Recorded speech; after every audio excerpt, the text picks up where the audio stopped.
India Pak സംഘർഷം തുടരുന്ന സാഹചര്യത്തിൽ രാജ്യത്തെ വിമാനത്താവളങ്ങളിൽ യാത്രക്കാർക്ക് ത്രിതല സുരക്ഷാ പരിശോധനകൾ ഏർപ്പെടുത്തി. ബ്യൂറോ ഓഫ് സിവിൽ ഏവിയേഷൻ സെക്യൂരിറ്റിയാണ് ഇത് സംബന്ധിച്ച നിർദ്ദേശം പുറപ്പെടുവിച്ചത്.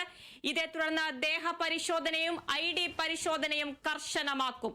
നിലവിൽ പ്രവേശന സമയത്തും വിമാനത്താവളത്തിൽ കടന്നതിനു ശേഷമുള്ള സുരക്ഷാ പരിശോധനകൾക്കും പുറമെ സെക്കൻഡറി ലാഡർ പോയിന്റ് ചെക്ക് കൂടിയാണ് ഏർപ്പെടുത്തിയത്. കേരളത്തിലെ എല്ലാ വിമാനത്താവളങ്ങളിലും ഈ രീതിയിൽ പരിശോധന ആരംഭിച്ചു.